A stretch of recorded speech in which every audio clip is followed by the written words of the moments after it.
welcome to our March wedding market update. We are covering our wedding business report for 2024. This is packed with a load of information.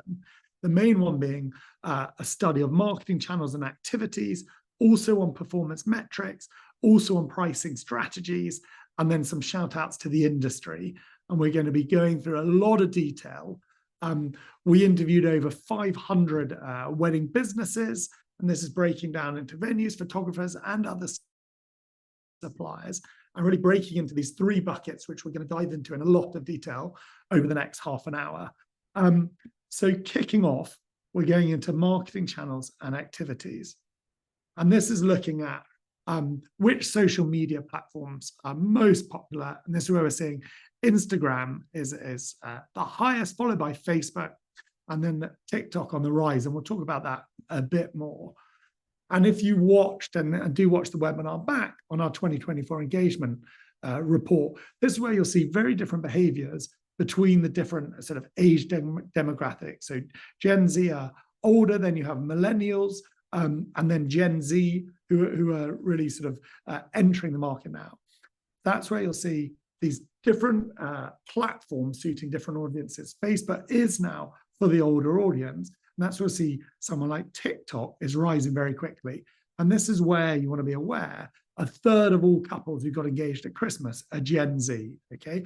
So if you want to be inspired for which way to be starting pushing, which platforms to be focusing, which is the direction of travel, Gen Z is just going to be increasing as your audience breakdown, and Gen X is just going out the way, and even millennials are decreasing. We covered this in a lot of detail. So where video, authenticity, behind the scenes stuff, building trust, having very immersive footage, not just a pretty picture, showing some character is incredibly powerful. I highly recommend, if you haven't linked your Instagram account to your Bridebook profile, do it as soon as you can. It means your profile's looking better and you can show off all your wonderful photos. Here's Hedsa, the venue I started, and our lovely cows. This is little Al, the cow. But moving on, looking at some of the data, when people are posting, this is where most businesses are now posting weekly.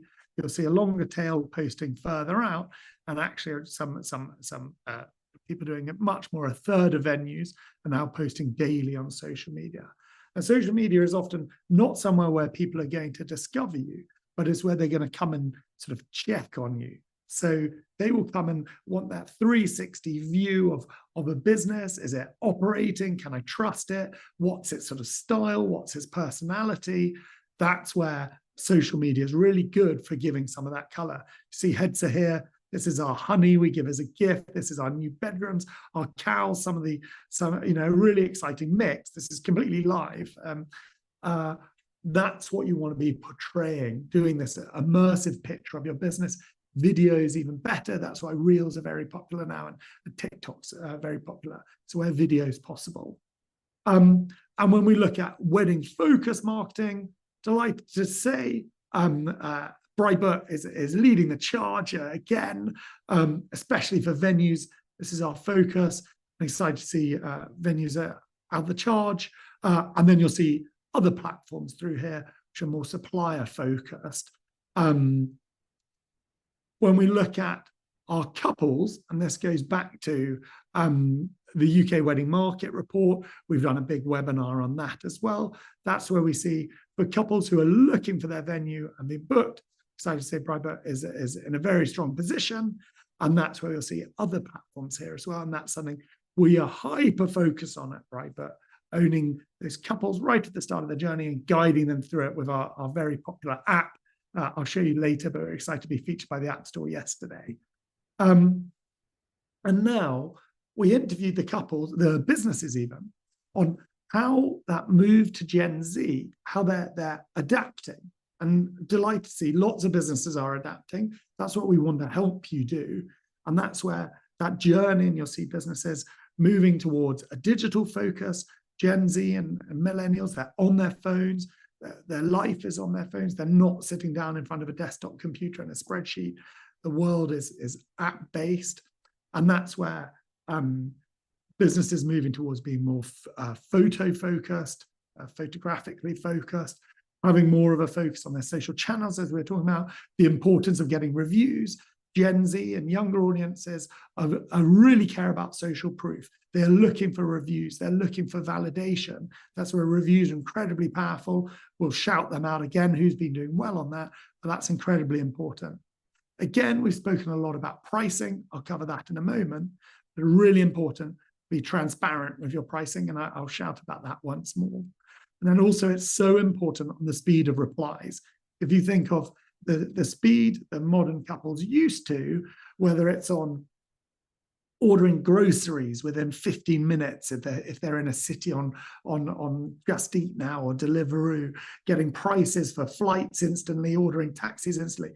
They're used to having information at their fingertips. They're expecting quick responses. That's where you're responding faster. Not only do we boost you in the Bridebook algorithms, but you're going to get a faster response. They're used to WhatsApp, not email. They want responsiveness, and that's what we'd highly encourage. And now, catch my breath for a sec. Now looking at performance metrics, okay? And we've done some wonderful benchmarks. And the goal of this section is I know it's so difficult in the wedding industry often to know, are we doing well? Are we behind? Where do we stand? This is the goal of this section, to give you that color, okay? So for 2024, what percentage of your target dates are fully booked? And this goes across venues, photographers, and other suppliers. And this is where we'll see, as of March, as of today, more than 50% of businesses most businesses are more than 50% booked for the year, which is a good position to be in. For venues, they're often ahead of the curve. Venues is the first thing couples book. So most venues are 2/3 booked. And then photographers behind, and then other suppliers. But what I say is, obviously, this is a big distribution here. And you'll see for the front runners, the most popular category, basically 80% booked. So they filled the core of their calendar, and now they're filling those gaps. And not to create nervousness at all, but if you are further down this curve and less booked, I again saying I don't want cause for concern, but this is something you need to act on quickly.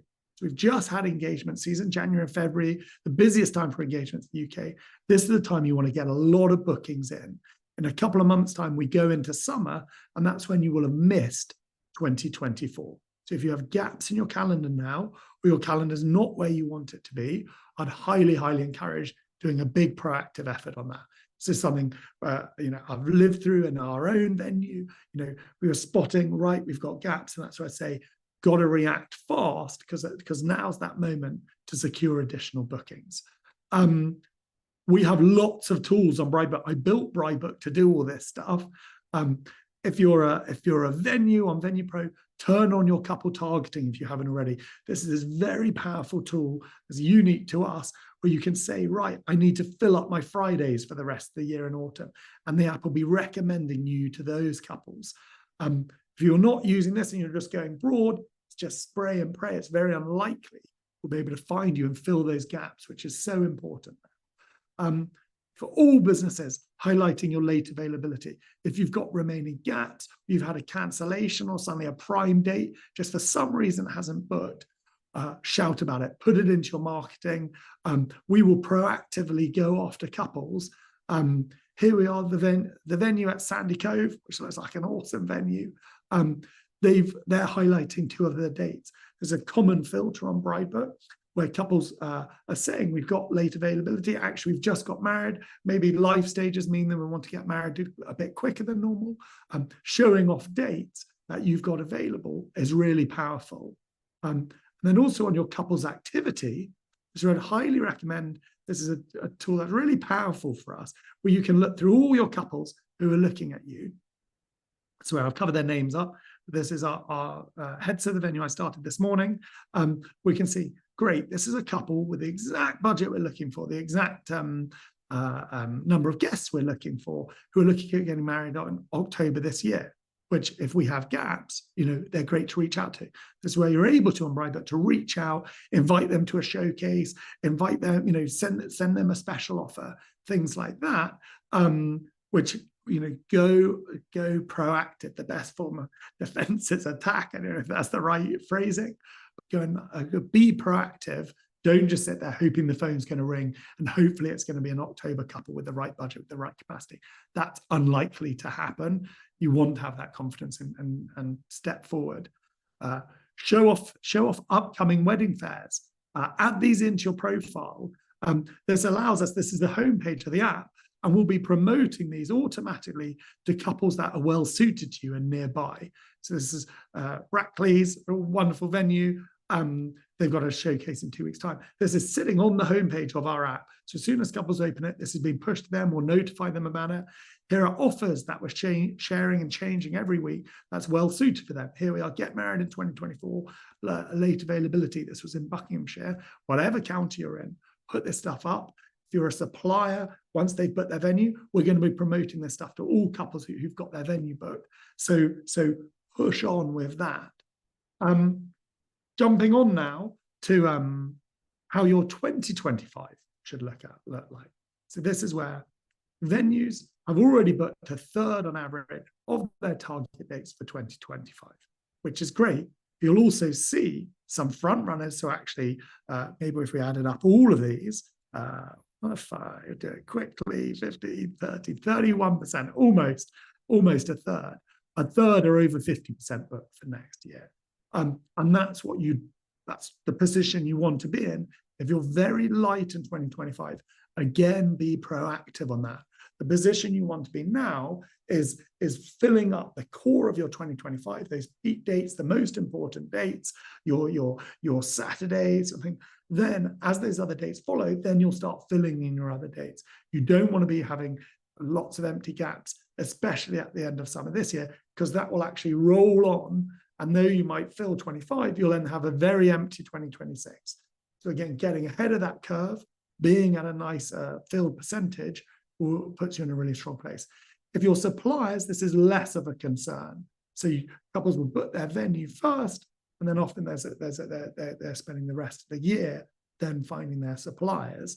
But for venues, get ahead, go proactive. This will hopefully give you some benchmarking to see where you're fitting versus everyone else. Then on actually the performance of though you might be behind on bookings, maybe looking at yourself a little bit, this can give you some data of how are you doing on your conversions to booking, okay? So this is where you'll see most venues are converting less than 1 in 5 inquiries to a show round, and then converting less than 1 in 3 show rounds to a booking. Most couples still can revisit a venue before they book it. And as you'll see here, the top venues are converting, over a third of venues are converting 50% of their show rounds. And the most common number of venues are converting 1 in 5 inquiries.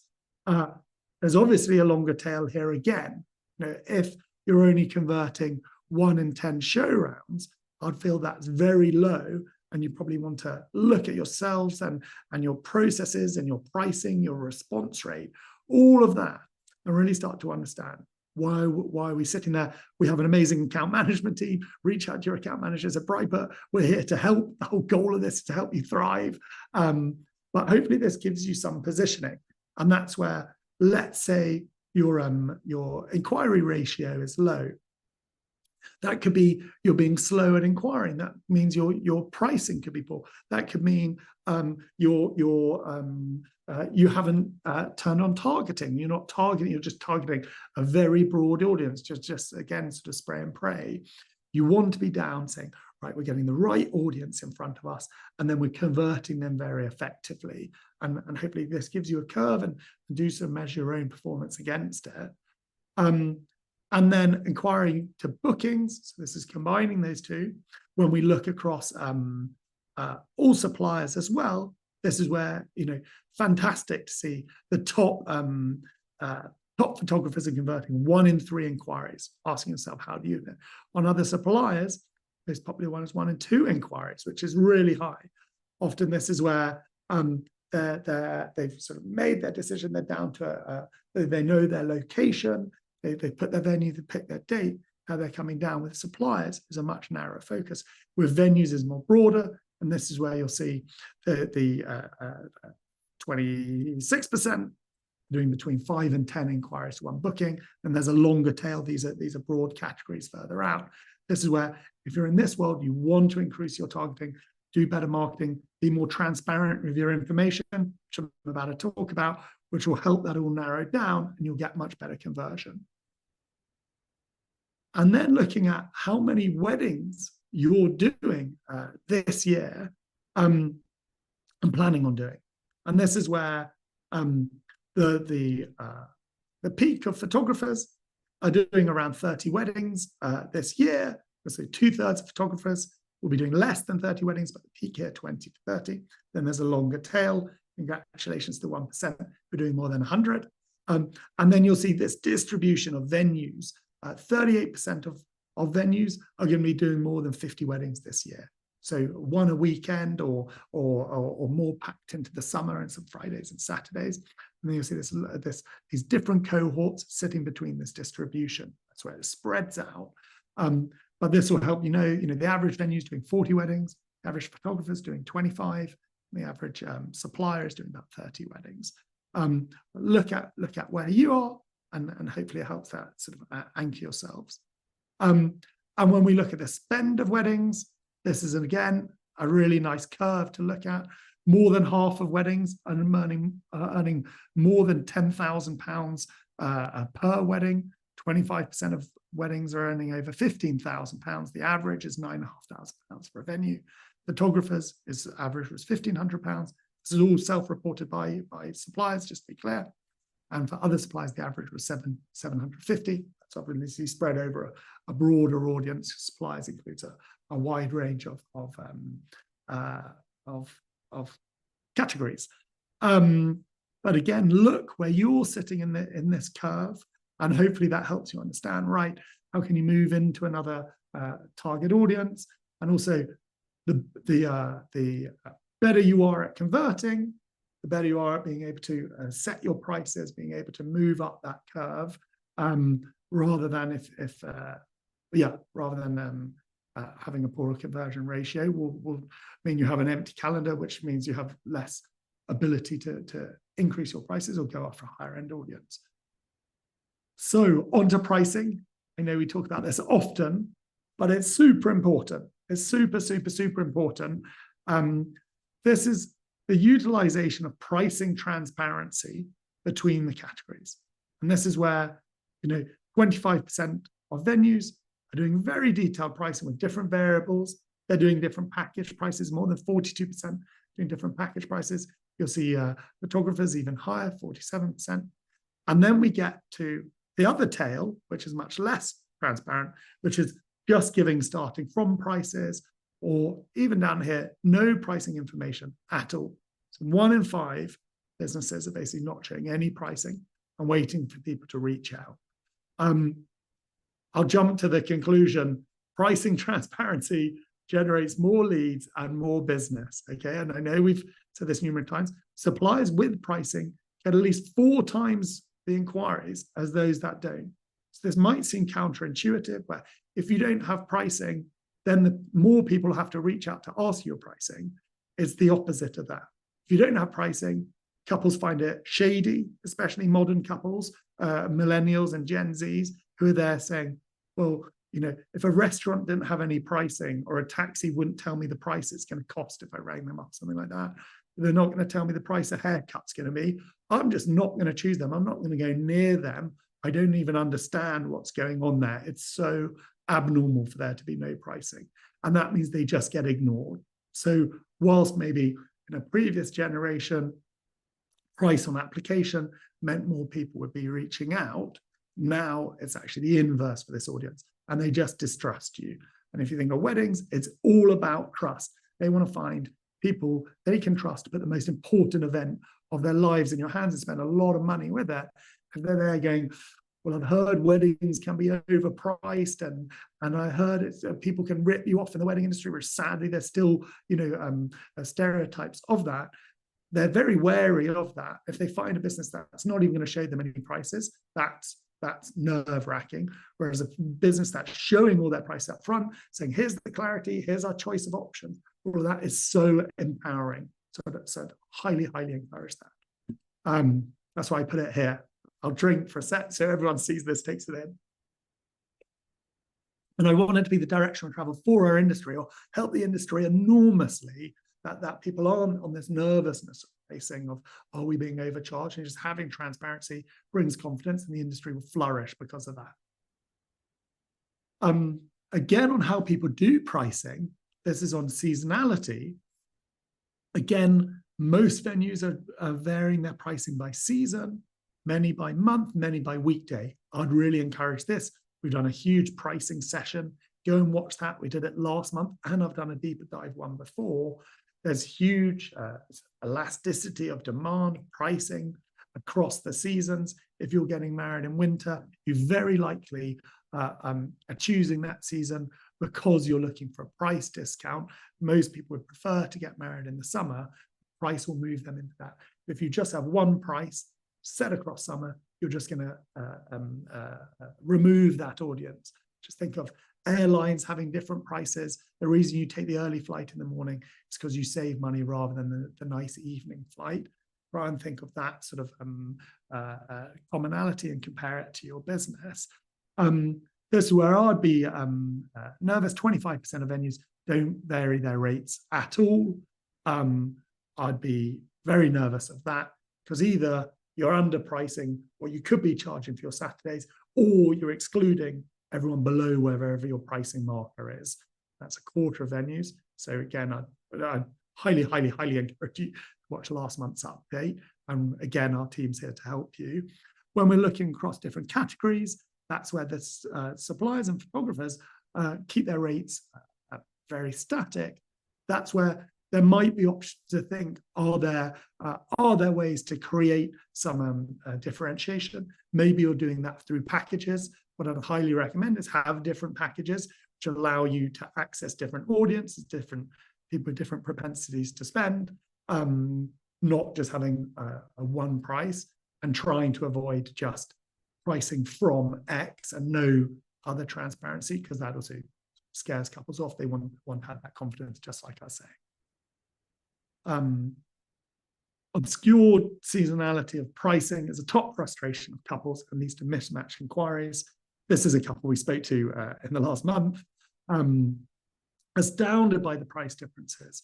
You know, it's completely understandable, but a real eye-opener. So showing couples, we've shown that grid, they go, wow, actually I can get married at this incredible venue, and I can afford it if I get married on a Thursday in March rather than a Saturday in May. That's wonderful for couples to see. It's also great for a business to fill up your Thursday in March and keeps your Saturday free for another couple and hopefully at a higher price.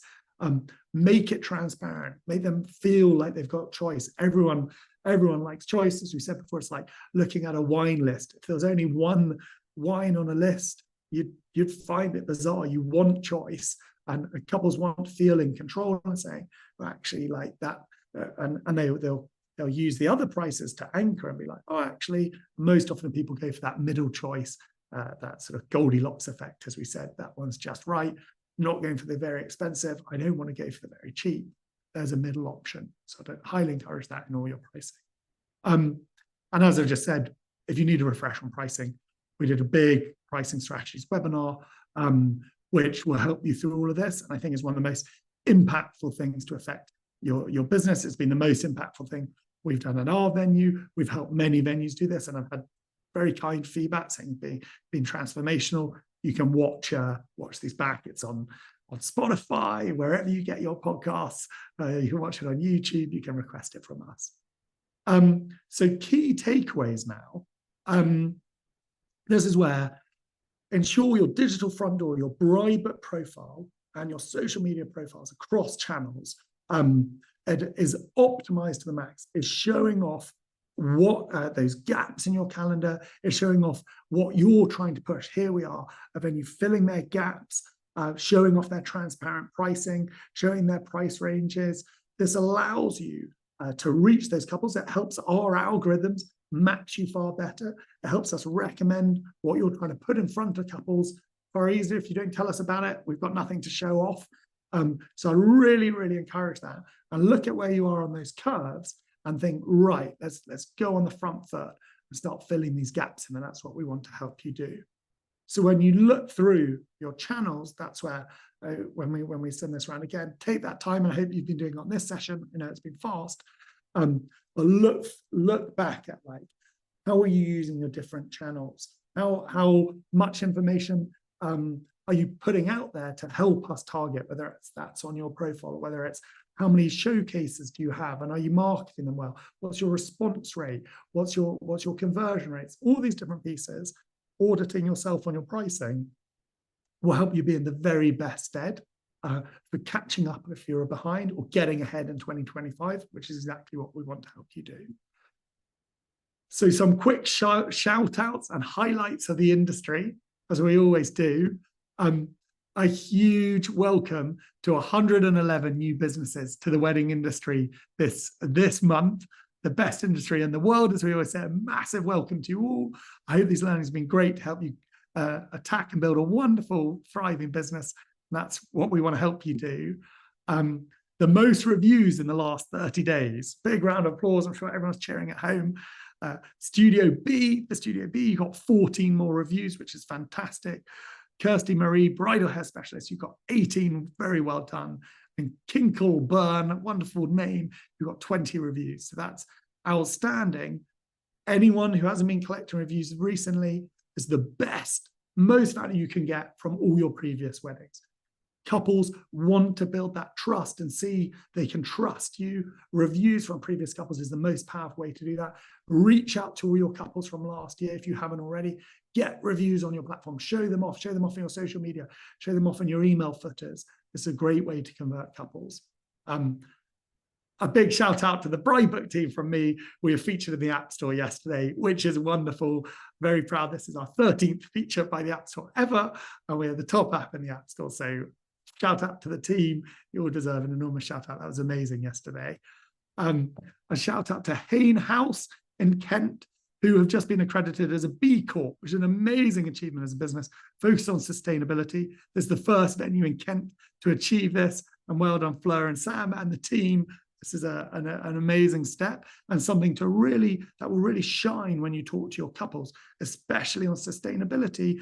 People want that connection. Sustainability is something front of mind, especially with a Gen Z audience. This is something to build instant connection with them. Thank you, everyone, for your wonderful trust pilots. We always appreciate it. Send feedback in. That's what we want.